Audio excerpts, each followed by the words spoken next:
dowladda Soomaaliya ayaa sheegtay in aanay ka qaybgalayn kulan lagu marti qaaday kaasi oo maanta ka furmay magaalada Nairobi ee dalka Kenya. kulanka oo la sheegay in lagaga hadlayo arrimo la xiriira wada hadallada Somaliland iyo Soomaaliya. war qoraal oo bartiisa Twitter-ka uu ku faafiyay agaasimaha madaxtooyada Soomaaliya Dr. Nuur Diiriye Fursade ayuu ku sheegay in aanay ka qaybgalayn dowladda Soomaaliya kulankaasi ka dhacay magaalada Nairobi. hase ahaatee waxa uu intaasi ku daray agaasimuhu in dowladda federaalka Soomaaliya ay ka go'an tahay wada hadalka Somaliland marka la helo buu yiri waqti iyo goob ku habboon oo la isku raacsan yahay. qorshaha shirkan oo shalay la faafiyay ayaa waxa dhanka mas'uuliyiinta Somaliland ee lagu marti qaaday kulankan isla markaana haatan ku sugan magaalada Nairobi ee dalka Kenya waxa kamid ah wasiirka arrimaha dibadda Somaliland Yaasiin Maxamuud Xiir Faraton, maarayaha hay'adda duulista hawada Somaliland Maxamed Cabdi Rodal iyo wakiilka Somaliland ee dalka Kenya Baashe Cawil Cumar. kulankan oo ay soo qaban qaabisay xarunta Humanitarian Dialogue ayaanu wax ka weydiinay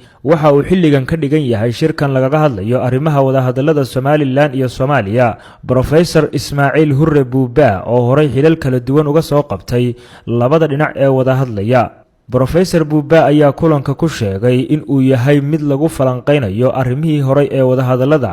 balse aanay jirin wada hadallo toos ah oo halkaasi uga bilaabmaya labada dhinac ee Soomaalida ah waa Somaliland iyo Soomaaliya. aniga waxay la tahay inuu si wanaagsan u fahmno kulanku wuxuu ahaa kulanka hadilmay waxa soo qaban qaabisay sad u sheegtay hadilmay Humanitarian Dialogue hadilmay hay'ad la yiraahdo oo hadilmay samafal hadilmay u fara badan oo qabata waxaana hadilmay ay ahayd madal lagaga hadlayo wada hadalka Somaliland wixii hadilmay ragaadiyay iyo waxay u baahan tahay inay hore loogu mariyo labadaba laga hadlo. dadka meesha isugu imanayeen waxay ahaayeen dad xildheerayaal ah iyo dad siyaasadda hadilmay muxuu ahaa geeska Afrika iyo Soomaalida si wanaagsan u garanayo oo arinta hadilmay muxuu ahaa wixii hadilmay wada hadalkaasi ilaa halku soo gaaray imika wuxuu yahay iyo wuxuu u baahan yahay sidoo hore socdaba hadilmay ka hadlaya ee hayde ma ahayn madashu mid Somaliland iyo Soomaaliya ay ku wada hadlayaan may ahayn. waxa oran kartaa hordhac hadilmay la falanqeynayo kolka hadilmay maxaa aniga waxay ila tahay joogitaanka Somaliland ama Soomaaliya meesha iyaday dan u tahay inay hadilmay bal wixii laga qabo arrimahan wixii ragaadiyay wixii horumar keeni karaba inay ogaadaan laakiin se dama ahayn madal hadilmay Somaliland iyo Soomaaliya ay ku wada hadlayaan.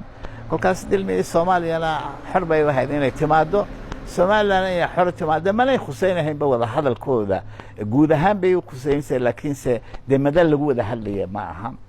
tagitaanka hadilmay wasiirka khaarijiyada Somaliland u tagay meesha waxay la tahay isaga hala weydiyo bal hadilmay muxuu ahaa badasha hadilmay waxyaalaha hadilmay muxuu ahaa ay doonayeen inay hadilmay ka yiraahdaan waxa uga furnaa hadilmay muxuu ahaa laakiin aniga waxay la tahay macno weyn ma sameynayso hadilmay muxuu ahaa joogitaanka ama ka maqnaanshaha hadilmay Somaliland ama Soomaaliya waa madal aan loogu talagelin inay ku wada hadlaan dad kale inay ka hadlaan arintaas ay ahayd. maaha markii ugu horeysay ee ay burburaan kulamo la doonayo in lagaga hadlo arrimaha wada hadallada Somaliland iyo Soomaaliya balse waxa jirtay in ay dhowr jeer oo hore ay baaqdeen kulamo ay madaxda Somaliland warbaahinta ka sheegeen in lagaga hadlayo wada hadallada labada dhinac. Khalid Foodadi, Goob Joog, Hargeysa.